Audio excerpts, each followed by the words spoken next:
I'm Megan Skidmore. For 2.5 years, I have been talking about evolving faith journeys. I started to tire of the heaviness of this focus. I had the clear message come through. It is time for Beyond the Shadow of Doubt podcast to evolve into Living Beyond the Shadow of Doubt podcast. With the same vulnerability and unapologetic authenticity, I will be focusing on the joy in this journey, the life and the living that comes on the other side of maybe, on the other side of what's possible. I want to talk about claiming spiritual sovereignty and becoming your own captain of your vessel. Let's celebrate releasing what no longer aligns for you and connecting with your higher power and honor expanding your energy field to make room for all things new.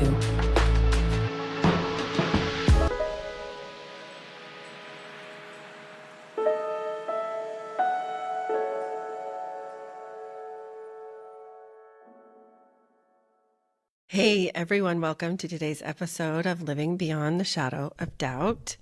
I have Michael Okuda with me. Yay, I'm so excited, Michael. I just have so much love and admiration in my heart for you. I think we've known each other going on 2 years now. Yeah, a little bit. Something like that. Maybe like a year. I think I moved here to Dallas about a year ago, and I reached out to you a little Okay. bit before that. Okay, I have zero concept of time, clearly. Anyhow, yes, we've known each other a little bit. You've been in the DFW area for a little over a year, like you said. And we met through the Gather group, gatherings, online. And I loved hearing your story and hearing how you're doing and how you are navigating your faith journey, your life, and your profession too. And so I'm excited to share that with folks, and especially during June, which is Pride Month. You are in the unique position, although as time goes by, we're learning that there are more and more folks who are in the LGBTQ plus community, which you are as well, and also come from a very conservative faith background, LDS. So I'm looking forward to having you share your story with our listeners. Yeah, I'm looking forward to sharing. Thank you, Michael. I know it takes heart and soul and a little bit of courage to do that, so thank you. So let's just jump right in. Take a moment and share things that would be pertinent for our listeners to know about you, your background, and how they relate to your story, including, your family, your faith background, anything that you want to share with us and feel comfortable sharing. Yeah, so I guess as far as life right now, so I currently live in Dallas, so I've been here for about a year. So right after I graduated BYU, that was when I moved here. I say I grew up in Kentucky. That was where I spent most of my life. And then after I graduated high school, I did a year at BYU, and then I served a 2-year mission in Seattle. And then I graduated with my bachelor's in statistics. So I'll be starting an online master's program in analytics through Georgia Tech in the fall. So I'm hoping to go into data science. That's been always my career path. Mm-hmm. As far as my family, so my parents, they moved to Idaho right after I graduated high school. My dad's a professor, so he taught in Kentucky, and then he's teaching at BYU Idaho in IT. And both of Okay. my parents, they're about to wrap up their 3-year mission at the end of the month as mission president and wife. So they supervise missionaries in Guam and the Micronesian Islands. Mm-hmm. I'm the youngest of 3, so I have a brother who lives in Connecticut and a sister who lives in Utah, and they're both married. And then as far as my religious upbringing, so I grew up in a strong LDS household. My dad's a convert, and he was baptized in Japan when he was 17 years old. And then my mom, so she was born in the church. Her parents are converts. And my dad, all throughout my middle school and high school years, he was the stake president. So the gospel has been a very strong influence in my life. And one of my favorite things about the gospel is just the value of having relationships with God Mm-hmm. and yourself, with other people. And another thing that I love is just the belief that we have the ability to make choices so that we can learn and grow. And if we make mistakes, then we can change and we can improve and be forgiven. Hmm. And the gospel of Jesus Christ is a lifestyle that helps us reach the ultimate destination, which is to return with God and our families after this life. And in order to reach this state that we call exaltation, it includes some checkpoints that I think of as my roadmap of life. And for me, that roadmap included graduating high school, serving a mission, going to Hmm. college, dating and marrying a woman after a mission, and then keeping to the promises that I make with God throughout my life. And so, growing up as a youth, I highly value preparing to go on a mission. I'd help out the missionaries about once a week to visit people, knock on doors, the missionary stuff. And also, I wanted to go to BYU. And there aren't many members in Kentucky, and I really wanted to be around people who shared the same values and understood my religious upbringing. And so that was kind of my youth. So I wanted to serve a mission and I wanted to go to Hmm. BYU. I'm guessing there were not a lot of fellow members of the church in your area, or if there were, they were spread out. Yeah, it was pretty spread out. Like I think our stake boundaries were probably about like 3 to 4 hours wide. So my dad, he would travel Hmm. basically all over to visit people. Yeah, that sounds like my upbringing in Indiana. So, for those that are not of the LDS faith background, Michael has used the term stake president and the word stake. Just like a congregation, a typical congregation has a leader, like a pastor, someone who oversees and cares for the congregation. In the LDS faith, there is an individual who oversees multiple congregations. They're called boards in the LDS faith. And so when Michael says his father was a stake president, he was in leadership and oversaw, it's usually somewhere between 9 to 12 congregations, just depending on the area. So he was busy. And that's what's called a stake. Sorry, that large geographic area that was 3 or 4 hours across. Yeah, that's how the Midwest is. So I love to talk about the uniqueness of our faith journeys and how that looks in real life and the beautiful, exquisite, sometimes messy parts of being human and how that affects each of our journeys. Where there's no two alike. Even twins have their own differences. So, my podcast is called Living Beyond the Shadow of Doubt. I realized when my faith journey took a pivot, is what I call it, I had questions come up. I had doubts come up, and I wasn't sure what to do with them in the beginning. I realize now, in hindsight, I was resistant to acknowledge them. I was feeling shame or guilt, or I was making it mean a lot of things about me that weren't, I know now were not true. That if I had questions, that would make me, invalidate me as a believer or as a person of faith or, whatever, fill in the blank. So, my aim here is to destigmatize some of the negativity surrounding the word doubt. I've learned that the opposite of faith isn't certainty. The opposite of faith is doubt.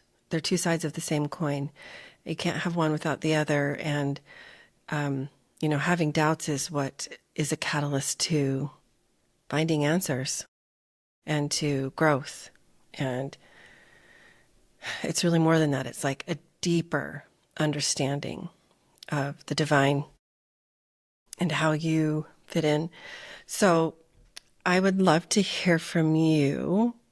Any times, kind of key moments that you can think of where you felt this kind of meeting of maybe a certain belief set here, And it was contrasting with another way of thinking or being or believing, and just how you navigated that, especially when it was your lived experience versus something that maybe you were being told or taught or, given the expectation that it should be a certain way when it was different in real life for you. Yeah, I think there are a couple of things that I can kind of share as far as especially I think my orientation, um, just growing up as a gay Latter-day Saint, and Mm-hmm. then also just like I think also that my Asian background, it's kind of just growing up where even though I grew up in the States my entire life, like I Mm-hmm. had that kind of Japanese dynamic, and kind of how like what that even means or how Yeah, that tell kind of us. influenced. Tell us more about that. Yeah. Yeah, so I guess I'll kind of start back to, um, when I was a youth, I really wanted to go to BYU, Mm-hmm. and that was where my siblings went. My dad went to BYU Hawaii, and so that was kind of how I just decided to follow suit. And again, like I knew that I would get a good education at BYU, and it was cheap there. But I think the number one reason why I wanted to go was so that I could be around people who could understand my religious background. And so when I got to BYU, it wasn't what I had expected. Mm-hmm. And again, I want to preface that although BYU was a very interesting place, I met some amazing people who helped me academically and spiritually. And you've probably heard of the notorious dating culture there. There's a Mm-hmm. lot of pressure from church leaders for Yeah. BYU students to date and marry, and a lot of BYU students, they feel like being around so many people who are LDS is the opportune time to find that person. Yes. And so when you're trying to find another person to become a partner or spouse, you typically try to find someone who's similar with personalities, interests, values. And that was Mm-hmm. basically the culture of BYU. And that was kind of when I realized that I am Asian. And I know that sounds like a really weird realization because I knew that I was of Japanese descent. Um, but at BYU, most people, and I think just in general, most people gravitate towards those who look or act like them. And I think in some sense, BYU was a very homogenous place. I Mm-hmm. didn't fit the mold of what a typical BYU student should look or act like, and I could feel that difference.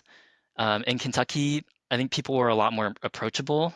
I didn't feel like I was different because of my race, but more because I was LDS. And again, my dad, he was the stake president all throughout my middle school and high school years. So I felt like I kind of had a built-in status. I was respected at church and also at school, but I began to question if people liked me because I was Michael Okuda or because I was the stake president's son. And when I was Mm. at BYU, I could tell the difference in the way I was treated having a proximity to status versus being viewed as someone who doesn't look like he fits the mold. Yeah. And I just remember like I did not really feel like I belonged at BYU. And I felt that way in some form all 4 years of college. But that first year was especially difficult coming in with these expectations that I could connect with these people who shared the same religious upbringing as me, and then feeling isolated because I was perceived. Every first Friday of the month, I offer a free coaching hour. Anyone is welcome to join, and you may leave your camera off and change your name if you would like to remain anonymous. This is an opportunity to get introduced to my style of holistic coaching and gain real skills, insight relevant to you, and fresh perspective on life circumstances. For those attending, there will be opportunities for a complimentary one-off energy alignment session. Register at the link in the show notes. To be different. Thank you for sharing that with us. I know that's very tender to you. How did that affect your faith journey, if at all? I'm Megan Skidmore. For 2.5 years, I have been talking about evolving faith journeys. I started to tire of the heaviness of this focus. I had the clear message come through. It is time for Beyond the Shadow of Doubt podcast to And evolve so into you living were beyond the very shadow of much doubt feeling a podcast. disconnect With the same vulnerability there. and Yeah, I definitely unapologetic felt like authenticity, I will be again, focusing it on the just like joy in this threw me journey, the off a life lot and the living because that I thought, comes oh, on the like other all side these of maybe, people, on the other they side should be of what's welcoming, but possible. the I want to reality was talk like I about didn't claiming feel spiritual that way sovereignty and becoming your compared to own like other captain of your situations that vessel. I've been in. Let's celebrate Mhm. releasing what no And longer so aligns for you and I know connecting with that your at higher BYU power there are and different, honor expanding your I guess, energy different field to kinds make of room wards. for So all there's like things your new. local ward typically is English, but there's also like Spanish wards. There's also a couple of Asian wards. And I just remember like I had heard about the Asian ward, and so I went a few times, and I kind of thought, oh, like there's a lot of people, and I kind of had these like I guess some kind of notion of like maybe most of these people would be like people from like foreign countries, like Asian countries.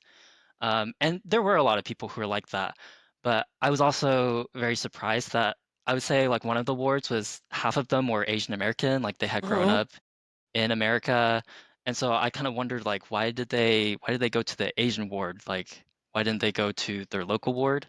And I just remember like my last 2 years of school, I remember there were like a few Asian people in my ward who decided to go to the Asian ward. And I think it's because I think again there's just like that homogenous Mhm. feeling at BYU where if you don't fit the mold, then you're gonna go Mhm. try to find people who will accept you. And Mhm. I think the Asian community at BYU is very tight and just very different. So were you able to find belonging in general while you were there?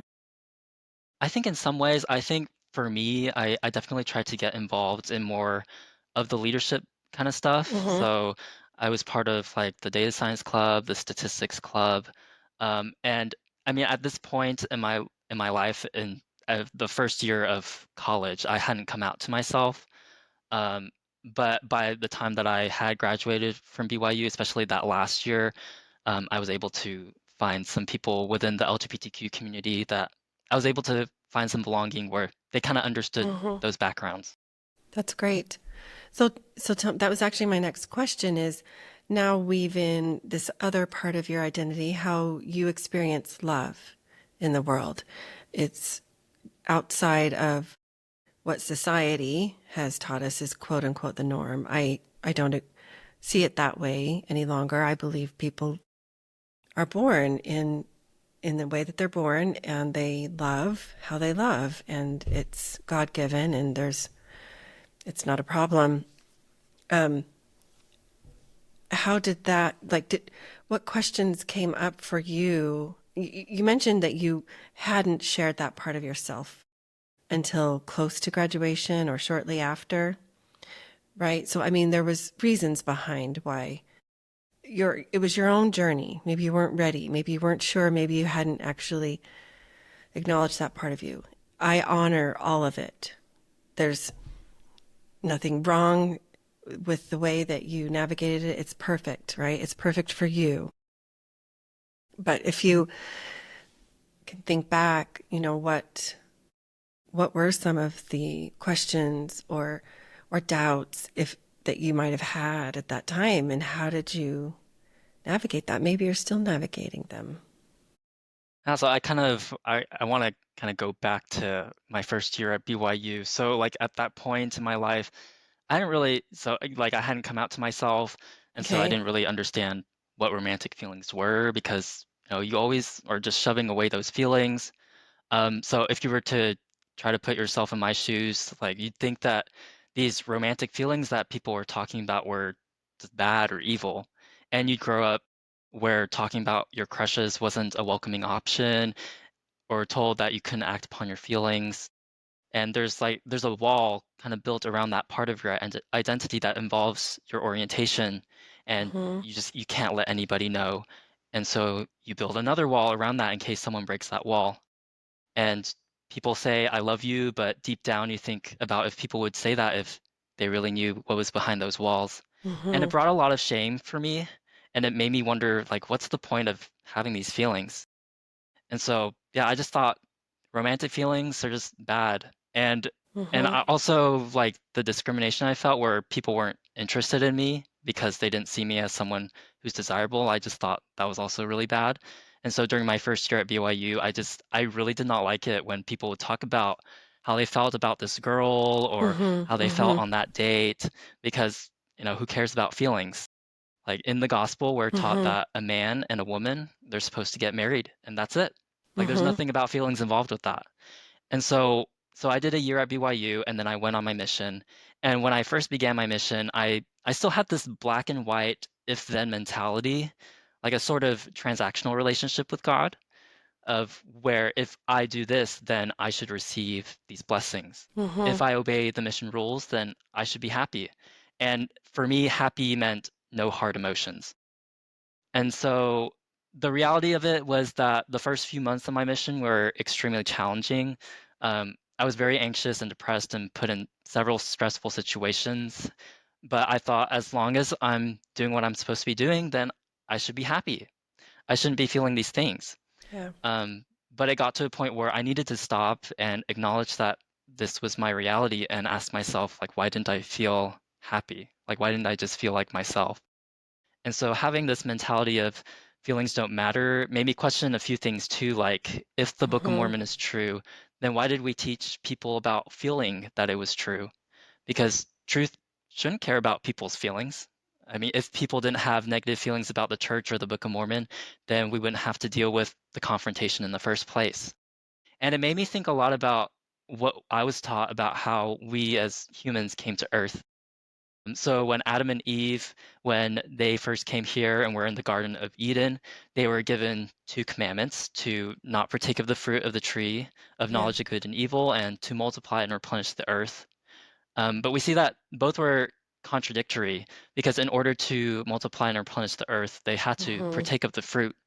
But if they did, they would experience pain and death and would be cast out from the presence of God. So if we wouldn't have been here if they hadn't partaken of the fruit. But I often thought like wouldn't have been better to be ignorant of feelings and to all live in the presence of God. And in that moment, I thought like ignorance would have been bliss. And Mm-hmm. so about a year into my mission, I think the biggest turning point for me was how I learned to love the people that I was around. And one of my favorite things about Seattle is just how there are people from all different backgrounds. And that was never an environment that I had been in because I was in Kentucky, I was in Utah, and it was cool getting to know people who were all different. And learning to love the people from the heart instead of out of duty was what made me happy. And there were a few things about my Mm-hmm. mission that I'd say helped propel me to come out to myself. And like all throughout my missions, I was still in denial of my feelings, but learning to love the people and acknowledging the importance of emotions is one of the things that helps me.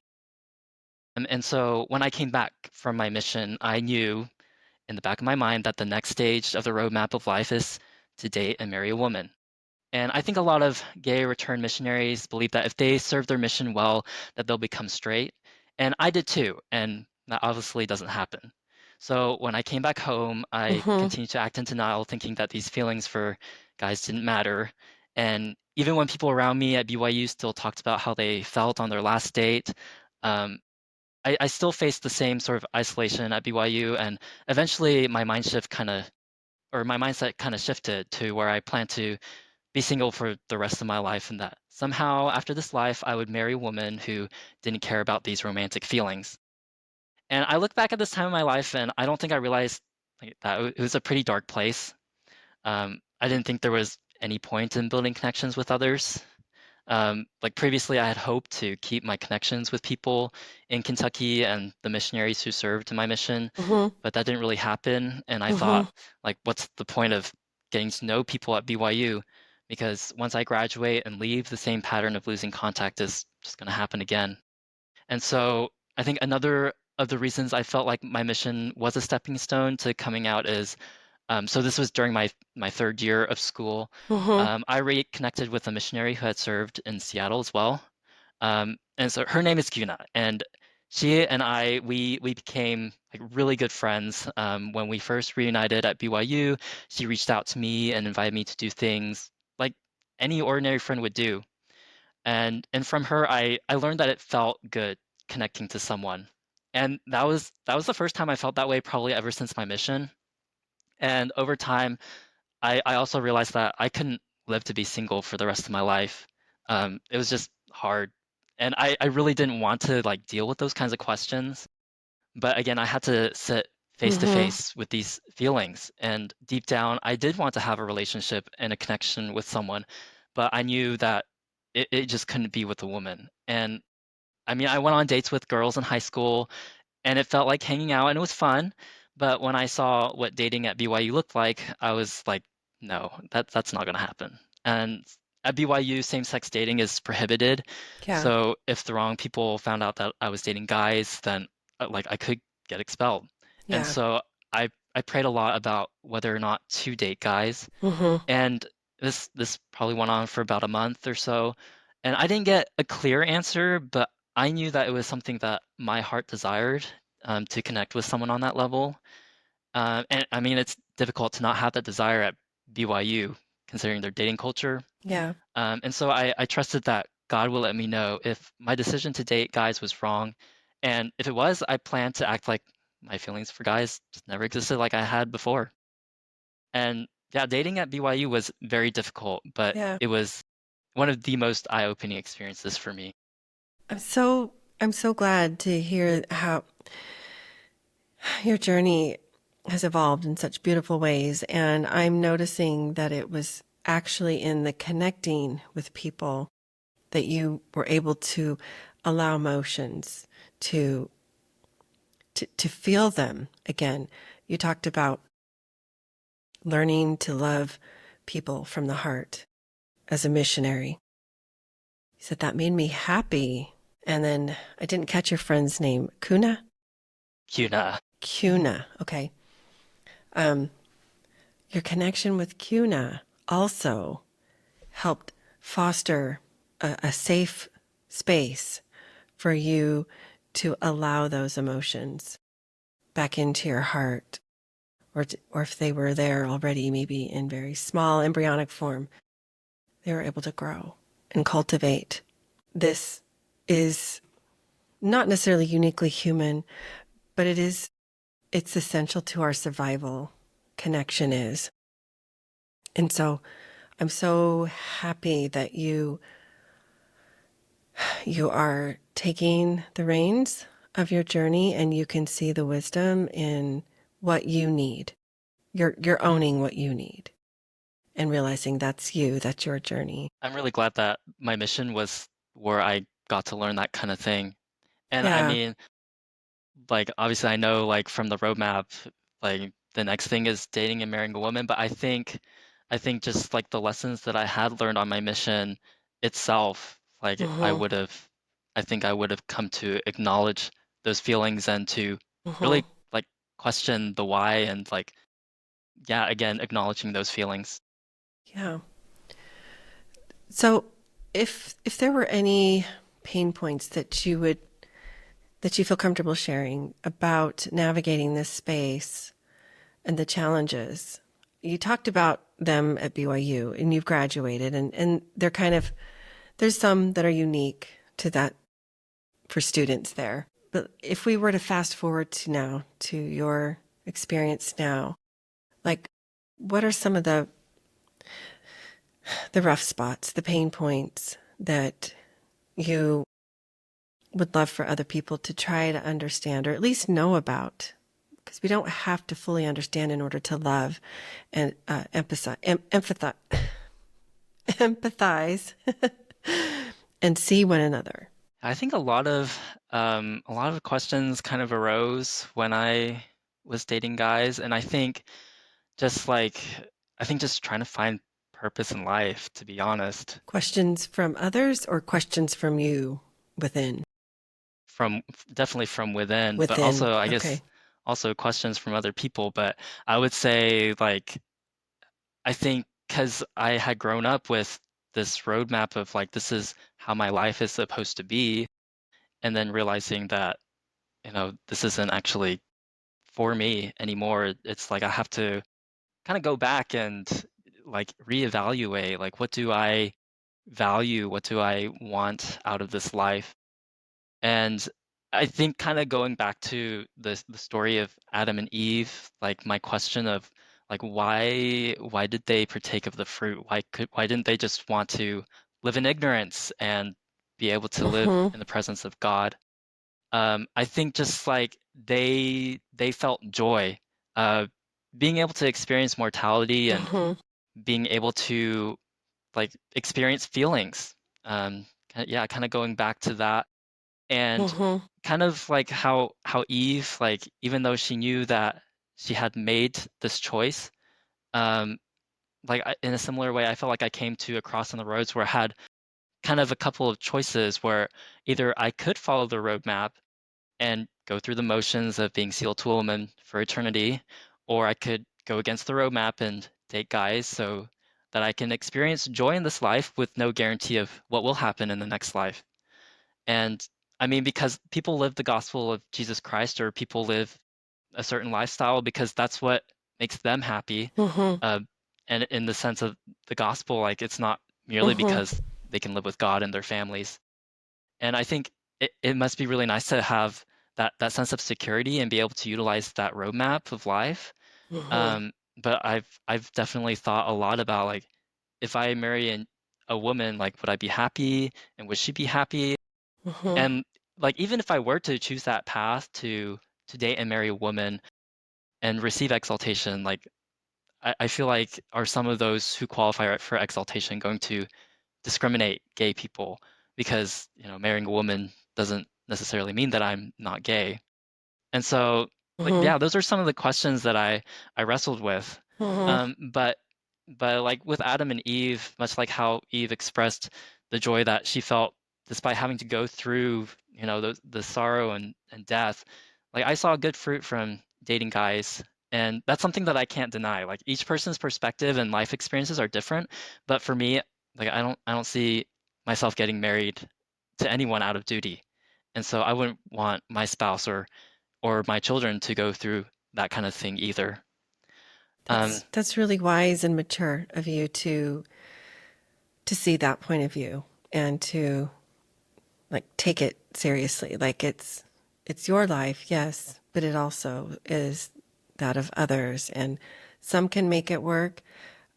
It sounds like you have really connected with who you are deeply, who you are and what your needs, but also like your desires are, and you're honoring that. And I honor you for that. And thank you for sharing that out loud. I know that hearing others' stories gives hope. It helps others see that they're not alone, particularly when they are on a similar path or have experienced similar things. Like in your that's case. that's definitely something that I felt like I got out of dating guys was like I don't think I would have ever really known other people's stories Mm-hmm. if I hadn't gotten to sit face to face with them and just being able to relate to the kind Yeah. of experiences that they had to go through too. So you've kind of talked a little bit about this next point I like to discuss a little. I have found that as we lean into the unknown and embrace the uncertainty of that comes often with taking the reins of our spiritual journey, our spiritual path. Yes, there are pain points, but also there's bliss, there's joy, there's living, there's life on that other side. You've talked a little bit about how you just invited feeling, like literally allowing yourself to feel again back into your life as part of this journey thus far. Can you think of other moments of joy and bliss that you've experienced because you you own your journey? I think just being able to open myself up to that has helped me just be able to open up to other people too. Mm, I think for me, something that I value is learning and not just like being able to, have an education, to learn, go to school. Like that's definitely one thing.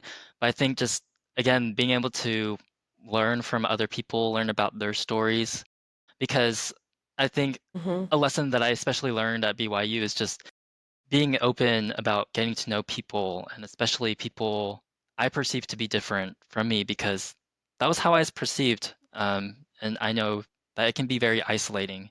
And so Hmm. like going into BYU, I had this mentality of getting to know people who are like me and who had an LES Hmm. background. But coming out of BYU, I feel like I've become more open-minded to people who are different from me.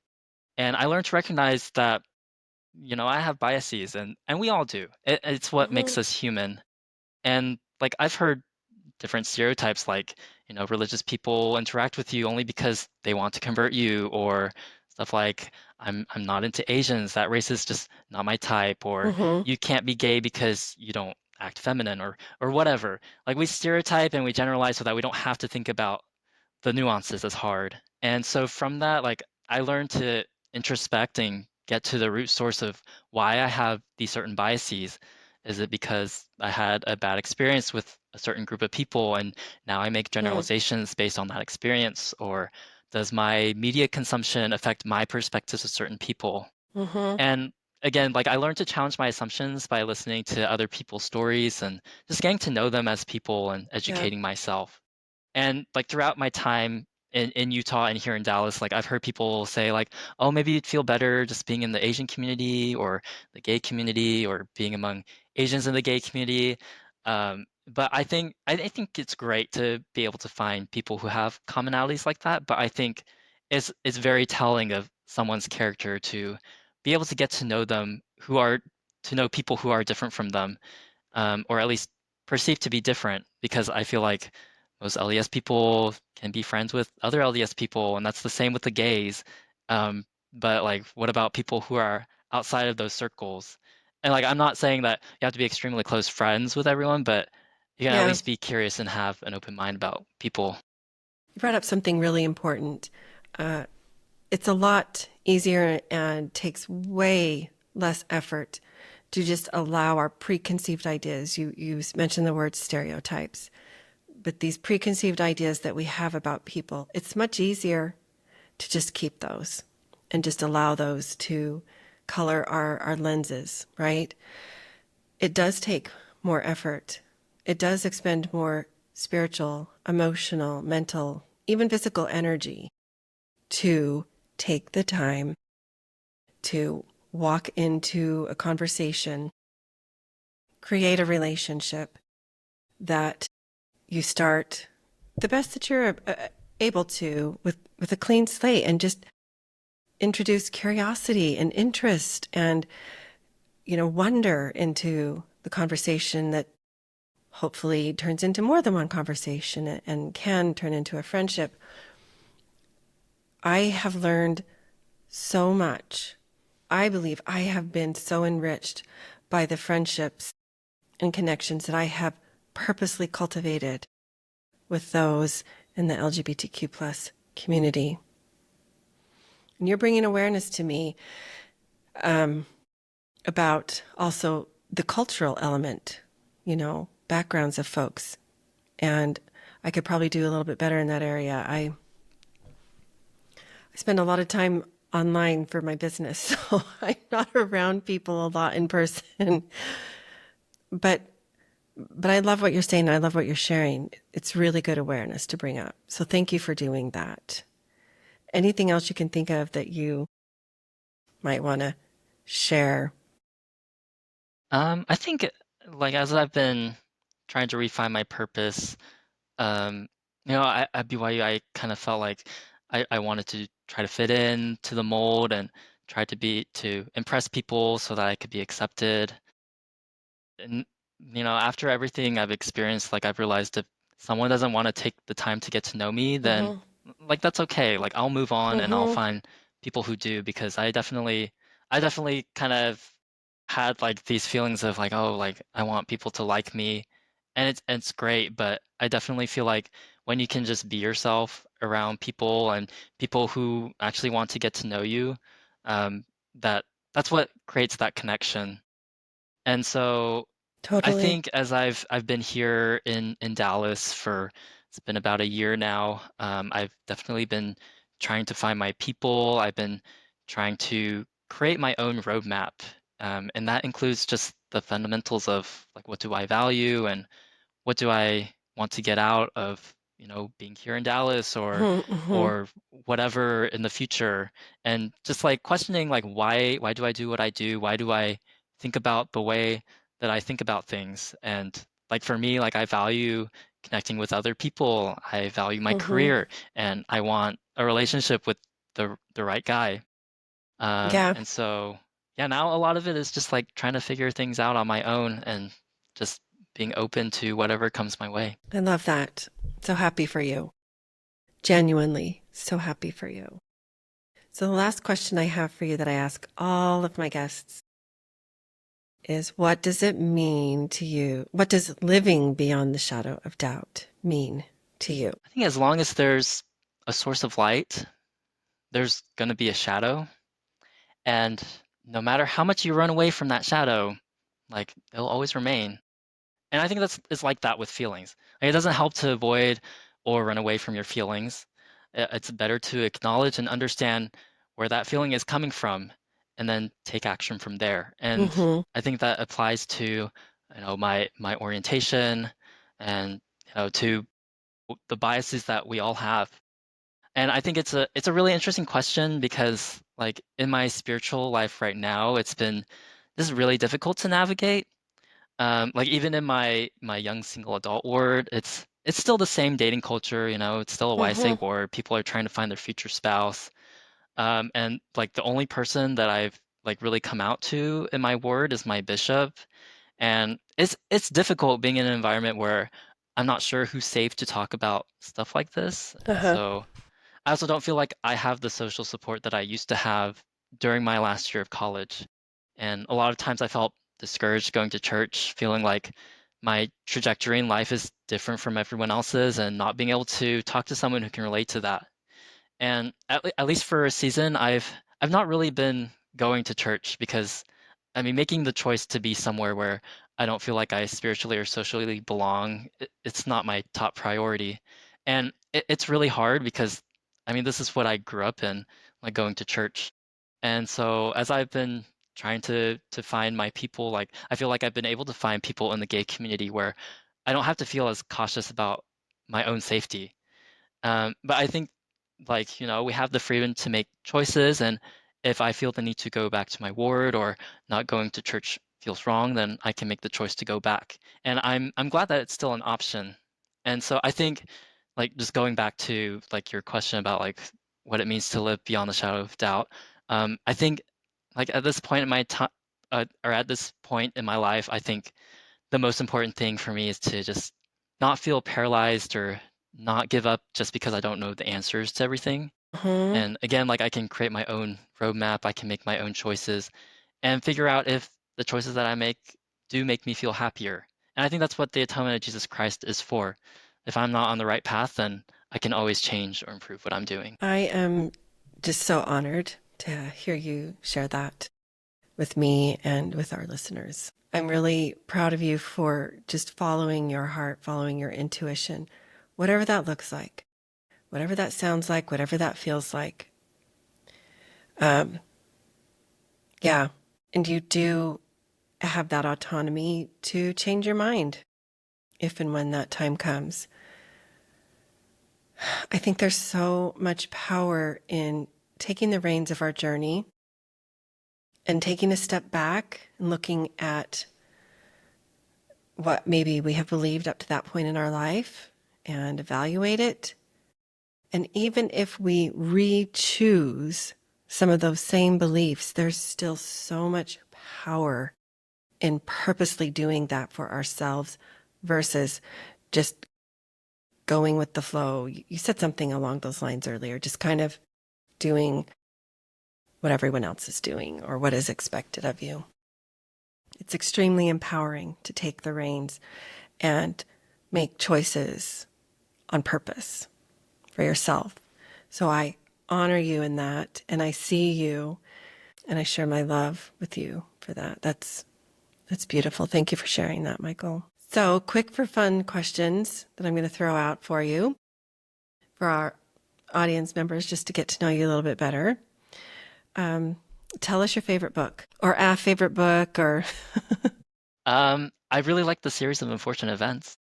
Oh, okay. I've only seen the movie, mostly. I love that. What are you, an introvert or an extrovert? Definitely an introvert. I think I knew that. Who is your favorite artist? Artist, like a music You pick. person. You can pick. Okay. Uh, I really like Blackpink. They're a K-pop group. They're like the only Mm-hmm. Mm-hmm. K-pop that I listen to. I've heard of them. That's so fun. I love that for you. Are you a night owl or a morning lark? Night Owl. And who is your celebrity crush, if you have one? Um, it's kind of hard because I don't really culture myself, but I would say I I would say Jonathan Bailey Okay. Or Blackpink. or Blackpink too. Yeah. Do you do still or carbonated water or diet soda or some other fun beverage? I typically just go with water. Water's good. And then finally, the furthest place you've traveled. For this place, I would say between Japan and Guam. Yeah. Yeah, I have no idea which one's further. Been to Japan, not to Guam. Guam seems pretty far away. Pretty It's really small, nice. is it? Yeah, I'm sure it is. I'm nice sure it tropical is. place. So, Michael, if folks wanted to reach out to you that maybe have questions, just want to connect with you, what would be the easiest way for them to do that? Say the easiest would be my Instagram, so it's just Michael_Okuda. Or if you're really like career driven, like I definitely value my career, so you can find me on LinkedIn and we can connect there. Okay. Yeah, those are the two easiest. I'm realizing I mispronounced your name, I think, in the very beginning. Sorry about that. I did not notice. Okay.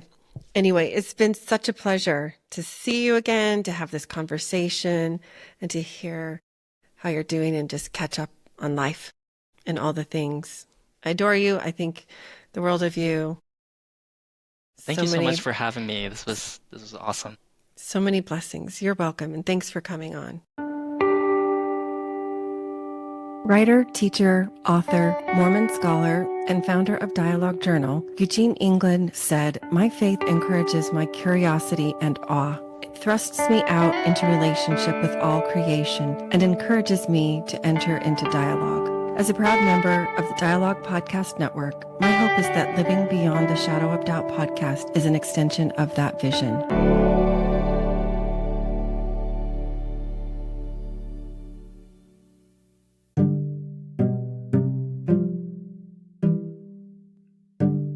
Hopeful Spaces is a Dallas Hope Charities component of Hopeful Discussions, sponsored by Mercedes-Benz Financial Services USA. It's a free monthly parent, ally, or caregiver support group facilitated by Megan Skidmore Coaching. Email chc@dallashopecharities.org for more info.